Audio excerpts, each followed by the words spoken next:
አልፋና ኦሜጋ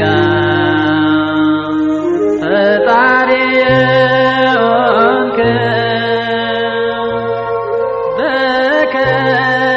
በከሃዲዎች ተይዘህ ቀረብክ።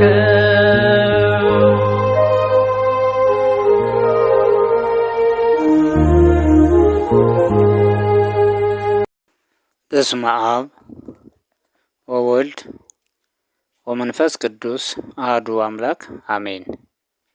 የኢትዮጵያ ኦርቶዶክስ ተዋሕዶ ቤተ ክርስቲያን ሚያዝያ 1 ቀን ዕረፍቱ ለአሮን ካህን ብላ ታከብረዋለች። ከእመቤታችን ልደት በተጨማሪ ማለት ነው። አሮን ማለት ደብረ እግዚአብሔር ማለት ነው። የሊቀ ነቢያት ሙሴ ታላቅ ወንድም ነው። ትውልዱ ከነገደ ሌዊ ነው። ጌታ እስራኤልን ከምድረ ግብፅ ሲያወጣ ሙሴን መስፍን አሮንን ካህን አድርጎ አስነስቶላቸዋል። ኤርትራን ከተሻገሩ በኋላ እስራኤል ሲበድሉ ጌታ በቸነፈር ገሰጻቸው። ሙሴ ወደ ጌታ ቢያመለክት ወንድምህ አሮን ልብሰ ተክህኖ ለብሶ ማዕጠንተ ወርቅ ይዞ የታመሙትን በአንድ ወገን ያልታመሙትን በአንድ ወገን አድርጎ ይጠንላቸው አለው። በዚህ ጊዜ ወነሳ ኤፋደ ቅኔሁ ዘጸሎት ከተረ መዓተ ወአይሳ መቅሰፍተ ይላል። እንዳለው አድርጎ ቢያጥንላቸው የታመሙት ልጆቹ ናዳብ አብዩድና አልዓዛርም እንደርሱ በክህነት ጌታቸውን ያገለግሉ ነበርና ደቀቃት እስከ መቼ ክህነትን ከልጆቹ ይዞ ሲገዛን ይኖራል ብለው ተመቀኙት። በዚህ ሰዓት ሙሴን እኛም ከሌዊ ወገን ተወልደናልና ሹመን አሉት። ሙሴም አሮን የተሾመ ከእግዚአብሔር ዘንድ ነው፣ እናንተም ከእግዚአብሔር አግኝታችሁ ተሾሙ እንጂ እኔ አይቻለኝም አላቸው። እነርሱም ይህማ ለወንድሙ ማድላቱ ነው ብለው 200 የሚበልጡት ልብሰ ተክህኖ ለብሰው ማዕጠንተ ብርት ይዘው ሊያጥኑ ገቡ። በዚህ ሰዓት ጢሱ ሲያርፍባቸው ልብሳቸው ምንም ሳይሆን፣ እነርሱ ግን እሳት እንደለበለበው ግንድ ሆነው ሙሴና አሮን አውጥተው ጥለዋቸዋል። በሙሴም ተነስተው የነበሩ ዳታንና አቤሮን ከነ ሀብት ንብረታቸው መሬት ውጣቸዋለች። ምክር ሊያጸና ወዲያና ወዲህ ይል የነበረ ቆሬም የደረሰበት ሳይታወቅ ጠፍቷል። በዚህ ሰዓት እስራኤል ኃጢአታችንን እያሳሰቡ ይህን ሁሉ መከራ የሚያመጡብን ሙሴና አሮን ናቸው ብለው ሊወግሯቸው ድንጋይ ይዘው መጡባቸው። ሙሴና አሮንም ከደብተራ ኦሪት ገቡ። ወዲያውም የብርሃን አምድ ከምድር እስከ ሰማይ ተተከለ። በዚህ ሰዓት ፈርተው ተመልሰዋል። ከዚህ በኋላ ጌታ ክህነት ከቤትህ እንዳይወጣ ምልክት አሳይሃለሁና ወንድምህ ሙሴ የ12ቱ ነገድ በትራቸውን ሰብስቦ በምሽት ከደብተራ ኦሪት አግብቶ በነክ ያውጣው አለው። ሙሴ እንደታዘዘው ሰበሰበ። አሮንም የአባቱን የሌዊን በትር አምጥቷል። 12ቱንም በምሽት አግብቶ በነግ ቢያወጣው የእርሱን ለምልማ አብባ አፍርታ ተገኝታለች። እንዲህ እያሉ ሀቅለ ቃዴስ ሲደርሱ እስራኤል ውሃ የፀሐይ ሲበዛባቸው ተሰምቷቸው ውሃ ብለው ሙሴና አሮንን አስጨነቋቸው። በዚህ ሰዓት ሙሴና አሮን ደንጊያውን በበትር ሲመቱት ውሃ ፈለቀ። ለወትሮው ንሴብሖን ደግሞ ንስው ዘወሀበክሙ እግዚአብሔር ኪያሁ ሰብሑ የሰጣችሁ እግዚአብሔርን አመስግኑ ብለው ይሰጧቸው ነበር። አሁን ግን ተናደዋልና ይህን ሳያደርጉ ሳያመሰግኑ ሰጧቸው። እስራኤላውያንም ሳያመሰግኑ ጠጡት። በዚህ ጊዜ ጌታ አዘነ። ታመሰግኑኝ ዘንድ አላመናችሁብኝምና ምድረ ርስት አትገቡም አላቸው። ይኸውም እግዚአብሔር ቃል አይታበይምና ሙሴ በሞዓብ አሮንም በደብረ ሐር አርፈዋል። ዘኍልቍ ምዕራፍ 20 ቁጥር 1 እስከ 29 እናገኘው። መጽሐፈ ሲራክ ምዕራፍ 45 ቁጥር 6 እስከ 22 ያለውን እስኪ እንመልከት። ከሌዊ ወገን የተወለደ ወንድሙ አሮንም እንደ እርሱ ታላቅ ነው፣ እንደ ሙሴ ለማለት ነው። ቅዱስም የከበረም ነው። የዘላለም ሕግንም አጸናለት። በሕዝቡም መካከል ክህነትን ሰጠው። በአማረ ጌጥም አስደነቀው። የክብር ልብስንም አለበሰው። በሁሉም ዘንድ አስመካው። በከበሩ ልብሶችም አጸናው። እጀ ሰፊና እጀ ጠባብንም ኤፉዱንም አለበሰው። በዙሪያውም ብዙ ሮማንና የወርቅ ጸናጽል አለ። በእግሩም በረገጠ ጊዜ የመርገፉ ድምፅ በቤተ መቅደስ ይሰማ ዘንድ ይጮህ ነበር።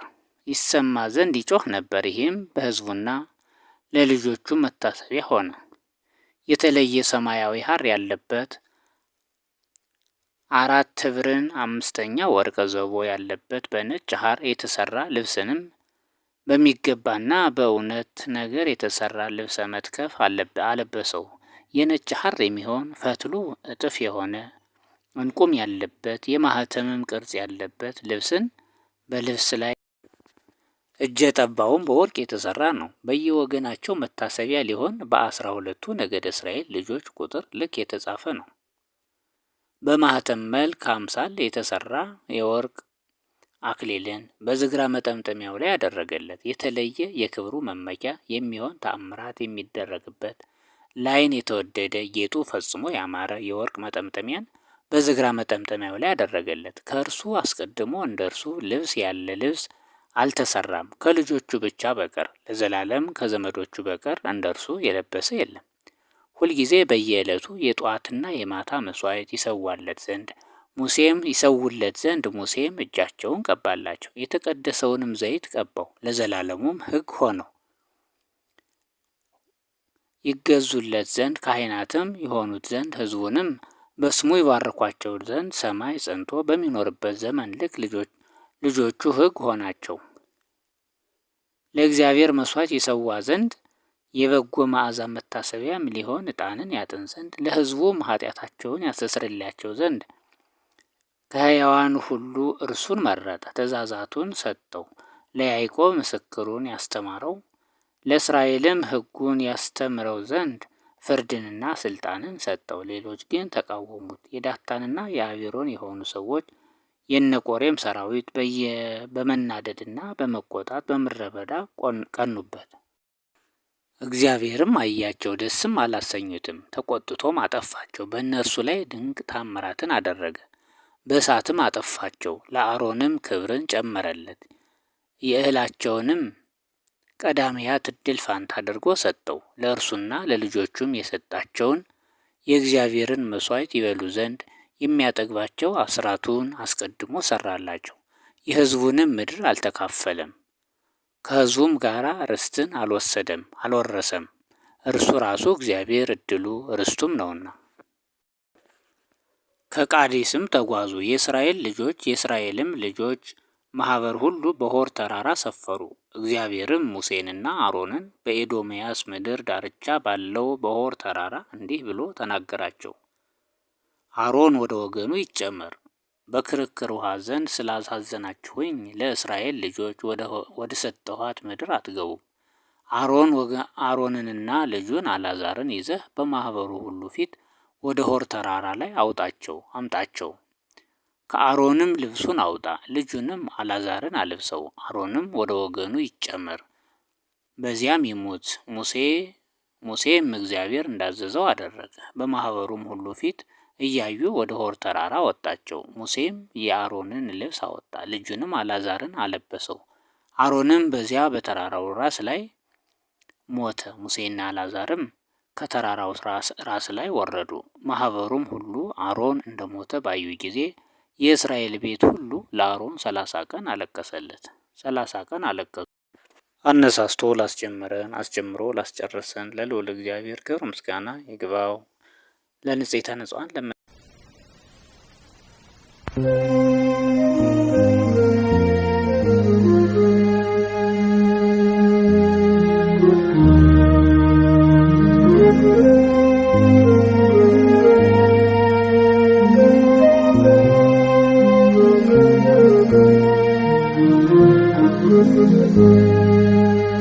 አልፋና ኦሜጋ